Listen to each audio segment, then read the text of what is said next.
J'invite Nadia Bellaoui, relais thématique jeunesse et engagement, et Olivier Klein, relais thématique ville et quartier, maire de Clichy, tous deux représentants d'Emmanuel Macron. Bonjour, Patrice Weisheimer du syndicat d'éducation populaire. Dans les 5 propositions, il y a deux termes forts, la coopération et la gouvernance partagée. Durant cette mandature, il y a eu les assises de l'animation. Les représentants des salariés n'ont pas été conviés pour venir parler de leur réalité professionnelle. Vous avez lancé le comité de filière. Les représentants des salariés n'ont pas été conviés pour venir travailler sur la filière, alors que ça fait plus de 10 ans que nous avons des propositions sur la table que nous avons données à la JEPVA. Depuis 4 ans, en comité technique ministériel, avec les agents en charge de l'éducation populaire dans votre ministère, les ministres ne viennent plus pour faire du dialogue social. Depuis le mois de novembre, depuis l'automne, les animateurs sont dans la rue. France Animation en lutte s'est constituée au départ par des groupes d'animateurs qui n'en pouvaient plus de leur précarité. Pourquoi est-ce que vous ne voulez pas discuter? Pourquoi est-ce que vous ne voulez pas faire de dialogue social avec les représentants des salariés? Et si M. Macron est réélu, est-ce que vous allez changer cette posture et construire du dialogue social pour permettre aux animateurs, pour permettre aux professionnels de l'éducation populaire de pouvoir, par leurs représentants, échanger avec vous? Merci.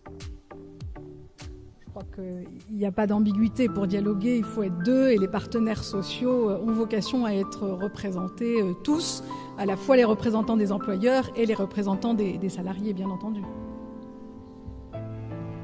Et d'expérience, en tout cas à celui d'employeur, il y a une part importante, et je prends celle des relations entre les élus locaux, les administrations, parce que beaucoup des animateurs sont salariés de nos collectivités. On a, nous, et moi le premier, une responsabilité dans la déprécarisation, dans la formation et l'adhésion de nos animateurs sur la durée à notre projet. Il faut aussi que chacun accepte, c'est pas simple, la déprécarisation des personnels d'animation, c'est des politiques à long terme que l'on mène depuis des années, en tout cas pour la ville de Clichy, mais dans lesquelles on a aussi par moments des réussites et de temps en temps quelques échecs, et c'est aussi, tout ne doit pas venir de l'État, c'est aussi la responsabilité notamment des collectivités locales au sens très large. Peut-être juste un mot de plus aussi pour revenir sur les animateurs. L'ambition partagée que nous avons, qui a été actée d'ailleurs par vous au terme des assises de l'animation, c'est de réinventer, renouveler, revitaliser l'animation socioculturelle, la culture, le sport, ces activités qui participent de l'éducation populaire. Il est bien évident que les premiers qu'il s'agit d'entendre, ce sont les animateurs. Évidemment, c'est avec eux que se fera cette réinvention.